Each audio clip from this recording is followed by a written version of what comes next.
नमस्कार विद्यार्थी मित्रांनो, आज आपण बघत आहोत इयत्ता 11वी अर्थशास्त्र आणि आपला धडा प्रकरण पहिले आहे अर्थशास्त्रातील मूलभूत संकल्पना. अर्थशास्त्र हे एक सामाजिक शास्त्र आहे. मग शास्त्र म्हणजे काय आहे आणि शास्त्रातील लक्षणीय प्रगतीमुळे अनेक वैज्ञानिक शोध लागलेले आहेत, नवनवीन गोष्टी शोधून काढण्यात आलेल्या आहेत आणि त्याचा ठसा जो आहे तो आजच्या जगावर उमटलेला आपल्याला पाहायला मिळतो.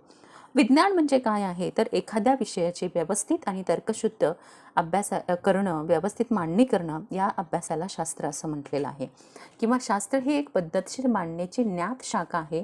ज्ञात म्हणजे काय तर माहीत असणं, जाणणं, सुस्पष्टपणे व्यवस्था मांडणी करणं, याला शास्त्र असं म्हटलेलं आहे. म्हणजे वैज्ञान शास्त्र हे विज्ञान आहे आणि विज्ञानाच्या मार्फत अनेक नवनवीन शोध आणि नवनवीन गोष्टी शोधून काढण्यात आलेल्या आहेत आणि त्यामुळे मानवी जीवन अधिक कल्याणकारी आणि सुखकारी बनलेलं आहे. शास्त्राचे मुख्य 2 प्रकार आहेत. एक नैसर्गिक शास्त्र आहे आणि दुसरं सामाजिक शास्त्र आहे. नैसर्गिक शास्त्र म्हणजे कोणते शास्त्र की जे नैसर्गिक नियम असतात त्यांना वैश्विक मान्यता असते आणि त्याचबरोबर हे नियम प्रयोगशाळेमध्ये नियंत्रणाअंतर्गत पडताळणी करून पाहता येतात. या अशा नियमांना, अशा शास्त्राला नैसर्गिक शास्त्र असं म्हणतात. नैसर्गिक शास्त्र हे तंतोतंत शास्त्र म्हणून देखील ओळखलं जातं, कारण प्रयोग आणि अनुभव याच्यावर आधारित आहे आणि त्यामुळे या नियमांची सत्यता ही अधिक असते, म्हणून याला तंतोतंत शास्त्र असं म्हटलं जातं. उदाहरणार्थ आपण असं म्हटलं की वनस्पती प्रकाश संश्लेषण क्रियेद्वारे त्यांचं अन्न तयार करतात.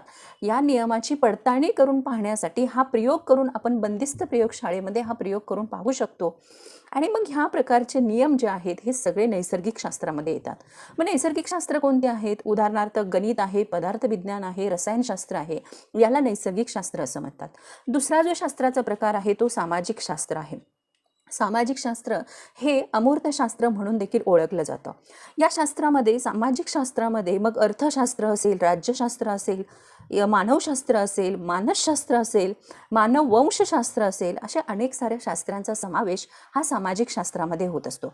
सामाजिक शास्त्राचे जे नियम आहेत ते तपासणी करून पाहता येत नाहीत. बघा, जसे नैसर्गिक नियम किंवा नैसर्गिक शास्त्रातले नियम तुम्ही प्रयोगशाळेमध्ये पडताळणी करून पाहू शकता, तसं सामाजिक शास्त्राचे नियम प्रयोगशाळेमध्ये तपासता येत नाहीत आणि नियंत्रित पद्धतीने ते अभ्यासताही येत नाहीत. कारण सामाजिक शास्त्र हे मानवी समूहातील एक घटक आणि त्याच्या संदर्भात सामाजिक घटकाबाबतचं ज्ञान देतं आणि त्यामुळे मानवी मनाच्या वर्तणुकीच्या संदर्भात ज्ञान देत असतं आणि प्रवृत्तीच्या संदर्भात ज्ञान देत असतं. त्यामुळे या प्रकारचे जे ज्ञान आहे याची कुठल्याही प्रयोगशाळेमध्ये पडताळणी करून पाहता येत नाहीत. मग तुम्हाला नैसर्गिक शास्त्र आणि सामाजिक शास्त्र यातला फरक स्पष्ट करायचा असेल तर नैसर्गिक शास्त्राचे नियम जे आहेत त्यांना वैश्विक मान्यता असते आणि प्रयोगशाळेत त्यांची पडताळणी करून पाहता येते. अशा शास्त्राला नैसर्गिक शास्त्र असं म्हणतात आणि मानवी वर्तणुकीचा, मानवाच्या वर्तणुकीचा व त्याच्या वर्तणुकीच्या पैलूचा कोणता ना कोणता अभ्यास केला जातो, त्याला सामाजिक शास्त्र असं म्हणतात. नैसर्गिक शास्त्रामध्ये उदाहरणार्थ गणित, पदार्थविज्ञान, रसायनशास्त्र आहे. सामाजिक शास्त्रामध्ये अर्थशास्त्र, राज्यशास्त्र, मानसशास्त्र यासारख्या शास्त्रांचा समावेश होतो आणि हे सामाजिक शास्त्रांना कोणत्याही प्रकारची वैश्विक मान्यता नसते, म्हणजे ते जागतिक दृष्टिकोनातून स्वीकारलेले नसतात आणि ती सर्व जे नियम असतात, म्हणजे सामाजिक शास्त्राचे जे सर्व नियम असतात हे नियम मानवी प्रवृत्तीच्या संदर्भात केलेले असतात. तर मग अर्थशास्त्र म्हणजे काय तर अर्थशास्त्र हा शब्द आयकोनोमिया या ग्रीक शब्दापासून आलेला आहे. अर्थशास्त्राचा मूळ शब्द कोणता आहे तर आयकोनोमिया आहे आणि आयकोनोमिया म्हणजे काय आहे तर कौटुंबिक व्यवस्थापन, मॅनेजमेंट ऑफ हाऊसहोल्ड, कौटुंबिक व्यवस्थापन असं आयकोनोमीला म्हटलेलं आहे. त्याचबरोबर अर्थशास्त्राला पॉल सॅल्युसन यांनी सामाजिक शास्त्राची राणी असं उल्लेख केलेला आहे. म्हणजे अर्थशास्त्र हा विषय सुद्धा मानवाच्या आर्थिक वर्तणुकीच्या अभ्यासाशी निगडीत आहे आणि या शास्त्रामधून देखील मानवाच्या ज्या गरजा आहेत, मर्यादित साधनं आहेत, त्या कशा पद्धतीनं पूर्ण करता येतात, म्हणजे मानव आपल्या अमर्यादित गरजा या मर्यादित साधनाद्वारे कशा पूर्ण करतो हे तपासणी, याची माहिती, याचा अभ्यास हा अर्थशास्त्रामध्ये केलेला आहे. अर्थशास्त्रामध्ये कौटिल्य हे मौल्य कालखंडातील एक महान राजकारणी होते. कौटिल्य हे महान राजकारणी होते, तत्वज्ञानी होते, आर्थिक सल्लागार होते. त्यांना चाणक्य किंवा विष्णुगुप्त म्हणून देखील ओळखलं जायचं आणि भारतीय अर्थव्यवस्थेवरचा त्यांचा अतिशय प्राचीन अर्थशास्त्र हा राजकीय ग्रंथ त्यांनी लिहिलेला आहे. कौटिल्य यांच्या मते अर्थ म्हणजे संपत्ती आहे आणि शास्त्र म्हणजे विज्ञान आहे, म्हणजे संपत्तीचं संपादन आणि व्यवस्थापन म्हणजे अर्थशास्त्र आहे. कौटिल्य यांच्या दृष्टिकोनातून अर्थशास्त्राची व्याख्या काय आहे, तर संपत्तीचं संपादन आणि व्यवस्थापन करणं म्हणजे अर्थशास्त्र आहे. मग यातल्या काही मुद्दे आहेत की कौटिल्य यांनी अर्थशास्त्राविषयी जे महत्त्वाचे दृष्टिकोन मांडलेले आहेत की त्याच्यामध्ये त्यांनी सरकारची किंवा राज्याची भूमिका लक्ष केंद्रित करणं, त्याचबरोबर संपत्ती निर्माण करणं, कार्यक्षम प्रशासन यंत्रणेची आवश्यकता आणि राजकीय अर्थशास्त्रामध्ये राजकीय संकल्पनांचं संकलन असा दृष्टिकोन कौटिल्य यांचा अर्थशास्त्रविषयक पाहायला मिळतो की सरकारची किंवा राज्याची भूमिका ही महत्त्वपूर्ण असते आणि राज्याचं कल्याण करायचं असेल, राज्याचं कल्याण करण्यासाठी संपत्ती निर्माण करण्यावरती लक्ष केंद्रित करणं आवश्यक आहे. आता संपत्ती निर्माण करणं म्हणजे काय आहेत?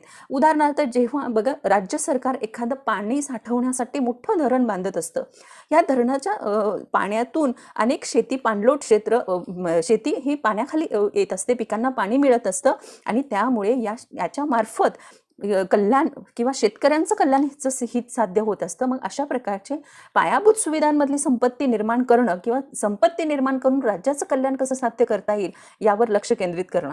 कार्यक्षम प्रशासन यंत्रणेची आवश्यकता असते, म्हणजे कोणत्याही राज्याचा देशाचा राज्यकारभार देशकारभार जो चालण्यासाठी कार्यक्षम प्रशासन यंत्रणा असणं गरजेचं आहे. आणि अर्थशास्त्रामध्ये काही राजकीय ज्या कल्पना आहेत त्याचं देखील संकलन केल्याचं पाहायला मिळतं की राज्यासंदर्भातल्या ज्या काही संकल्पना आहेत, मग राज्याचा महसूल असेल, राज्याचा कारभार असेल, राज्याचा खर्च असेल, अशा या सगळ्या ज्या संकल्पना आहेत यांचं संकलन सुद्धा या कौटिल्यांच्या अर्थशास्त्रामध्ये आपल्याला पाहायला मिळतं. तर अशा पद्धतीने नैसर्गिक शास्त्र, सामाजिक शास्त्र आणि अर्थशास्त्राचा अर्थ आणि कौटिल्य यांचा अर्थशास्त्राविषयी एक दृष्टिकोन आपल्याला सांगता येईल. तर हा व्हिडिओ तुम्हाला आवडला तर लाईक करा, सबस्क्राईब करा. आता आपण पाहणार आहोत अर्थशास्त्राच्या व्याख्या. अर्थशास्त्राच्या व्याख्यासंदर्भात 11वी अर्थशास्त्राच्या पुस्तकामध्ये ॲडम स्मिथ यांची अर्थशास्त्राची व्याख्या आहे, आल्फ्रेड मार्शल यांची कल्याणकारी अर्थशास्त्राची व्याख्या दिलेली आहे आणि लिओ लिन रॉबिन्सन यांची दुर्मिळतेवर आधारित अर्थशास्त्राची व्याख्या आहे. ॲडम स्मिथ यांच्या मते अर्थशास्त्र हे संपत्तीचं शास्त्र आहे आणि त्यांना ॲडम स्मिथ यांना अर्थशास्त्राचे जनक असं देखील म्हटलं जातं. त्यांनी अर्थशास्त्राची संपत्तीविषयक व्याख्या त्यांनी प्रकाशित केलेल्या राष्ट्राची संपत्ती या ग्रंथामध्ये मांडलेली आहे. ॲडम स्मिथ हे अर्थशास्त्राचे जनक असे मानले जातात. ॲडम स्मिथ हे सनातनवादी अर्थतज्ञ होते, ते अर्थशास्त्राचे जनक आहेत असं मानलं गेलेलं आहे. त्यांनी राष्ट्राची संपत्ती नावाचा ग्रंथ मांडलेला आहे. या ग्रंथामध्ये त्यांनी अर्थशास्त्र हे संपत्तीचं शास्त्र आहे अशी व्याख्या अर्थशास्त्राची त्यांनी केलेली आहे. या ॲडम स्मिथ यांच्या व्याख्येचे काही महत्त्वाचे मुद्दे आहेत की ज्यामध्ये निर्हस्तक्षेपाचं धोरण असेल, म्हणजे सरकारचा कमीत कमी हस्तक्षेप असणं याला निर्हस्तक्षेपाचं धोरण असं म्हणतात. भांडवल व संपत्तीचा साठा, आर्थिक घडामोडीमध्ये नैसर्गिक नियम आणि वृद्धीच्या सिद्धांतामध्ये श्रमविभाजन या विशिष्ट पैलूला महत्त्व. सरकारचा कमीत कमी हस्तक्षेप असणं, भांडवल आणि संपत्तीचा साठा अधिक असणं आणि जेव्हा आपण आर्थिक घडामोडी म्हणजे आर्थिक बदल देशामध्ये घडून येत असतात तेव्हा नैसर्गिक नियम मानलं गेलं पाळणं हे खूप महत्त्वाचं आहे आणि नैसर्गिक नियमानुसार साधन संपत्तीचा पर्याप्त वापर करणं गरजेचं आहे. वृद्धीच्या सिद्धांतामध्ये जसे उत्पादनाचे इतर घटक महत्त्वाचे आहेत तसा श्रम हा देखील घटक महत्त्वाचा आहे आणि त्यामुळे श्रमविभाजन या विशिष्ट पैलूला महत्त्व दिलेलं आहे. म्हणजे ॲडम स्मिथ यांच्या राष्ट्राची संपत्ती या ग्रंथामध्ये अर्थशास्त्र हे संपत्तीचं शास्त्र आहे असं त्यांनी मांडलेलं आहे.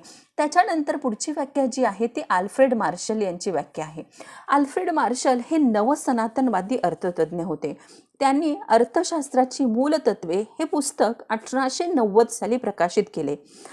डॉक्टर आल्फ्रेड मार्शल यांच्या मते मानवी कल्याणाचा अभ्यास करणारं शास्त्र म्हणजे अर्थशास्त्र होय, की मानवाच्या कल्याणाचा अभ्यास ज्या शास्त्रामध्ये केला जातो ते अर्थशास्त्र आहे. आणि मग पर्याप्त साधनाचा वापर करणं, वैयक्तिक आणि सामाजिक गुंतवणुकीचा अभ्यास केला जातो. त्यांच्या व्याख्येचे काही महत्त्वाचे मुद्दे त्यांनी आपल्याला इथे सांगता येईल. पहिलं आहे की अर्थशास्त्र म्हणजे सामान्य माणसाचा अभ्यास आहे. अर्थशास्त्र म्हणजे आर्थिक वर्तनाचं शास्त्र आहे. अर्थशास्त्र म्हणजे भौतिक कल्याणाचा अभ्यास आहे. अर्थशास्त्र केवळ संपत्तीचा अभ्यास नाही. म्हणजे आल्फ्रेड मार्शल यांनी मांडलेल्या कल्याणकारी अर्थशास्त्राच्या व्याख्येमध्ये कल्याण कोणाचं साध्य करायचं आहे, तर सामान्य माणसाचं, त्याच्या आर्थिक वर्तनाचा अभ्यास करायचा आहे आणि त्याच्या भौतिक कल्याणाचा अभ्यास करायचा आहे. अर्थशास्त्र हे केवळ संपत्तीचं शास्त्र नाही किंवा संपत्तीचा अभ्यास करणारं शास्त्र नाही. त्याच्यानंतर लिओनिन रॉबिन्सन यांची दुर्मिळतेवरील आधारित व्याख्या आहे, की रॉबिन्सन यांनी ही व्याख्या त्यांची अतिशय प्रसिद्ध आहे. त्यांनी 1932 जे पुस्तक लिहिलेलं आहे, अर्थशास्त्राचं स्वरूप व महत्त्व, हे पुस्तक प्रकाशित केलेलं आहे आणि त्यांनी दुर्मिळतेवरची व्याख्या सांगितलेली आहे, की अर्थशास्त्र म्हणजे काय आहे, तर अमर्यादित गरजा आणि मर्यादित परंतु दुर्मिळ पर्यायी उपयोगाची साधनं यांचा मेळ घालताना करण्यात येणाऱ्या मानवी वर्तनाचा अभ्यास म्हणजे अर्थशास्त्र होय. की मानवाच्या गरजा अमर्यादित आहेत, परंतु गरजा पूर्ण करण्याची साधनं ही मर्यादित आणि दुर्मिळ आहेत. आणि मग अमर्यादित गरजा आणि मर्यादित साधनं यांचा मेळ घालत असताना मानवी वर्तन कशा पद्धतीनं घडत असतं, या मानवी वर्तनाचा अभ्यास करणारं शास्त्र म्हणजे काय आहे, तर अर्थशास्त्र आहे. आणि त्यांच्या व्याख्येतले महत्त्वाचे मुद्दे काय आहेत, तर मानवाच्या गरजा ह्या अमर्यादित आहेत आणि साधनं मर्यादित आहेत. त्यामुळे गरजांचा प्राधान्यक्रम महत्त्वाचा, की कोणत्या गरजा आधी पूर्ण करणं योग्य आहे आणि कोणत्या गरजा नंतर पूर्ण करणं योग्य आहे, म्हणजे गरजा प्राधान्यक्रमाने पूर्ण करत जाणं. साधनाचं पर्यायी उपयोग करणं म्हणजे जसं वीज, हे विजेचे अनेक सारे वापर आहेत आणि जसं पर्यायी उपयोग करणं म्हणजे एका साधनाचा अनेक प्रकारे कशा उपयोगी करता येईल याचा साधनाचा पर्यायी उपयोग, हे व्याख्येचे काही महत्त्वाचे मुद्दे आहेत. तर या 3 व्याख्या 3 अर्थतज्ञांनी दिलेल्या आहेत. ॲडम स्मिथ हे म्हणतात, यांच्या मते अर्थशास्त्र हे संपत्तीचं शास्त्र आहे. आल्फ्रेड मार्शल यांच्या मते अर्थशास्त्र हे मानवी कल्याणाचा अभ्यास करणारं शास्त्र आहे. आणि लिओनिन रॉबिन्स यांच्या मते अर्थशास्त्र म्हणजे मर्यादित गरजा, अमर्यादित गरजा आणि मर्यादित पण दुर्मिळ उपयोगाची साधनं आणि मानवी वर्तनाचा अभ्यास करणारं शास्त्र म्हणजे अर्थशास्त्र होय. तर अशा प्रकारे अर्थशास्त्राच्या ह्या वेगवेगळ्या व्याख्यांचा अभ्यास आपल्याला इयत्ता 11वीच्या पहिल्या धड्यामध्ये दिलेला आहे. तर होप सो तुम्हाला या 3ही व्याख्या समजलेल्या असतील. धन्यवाद.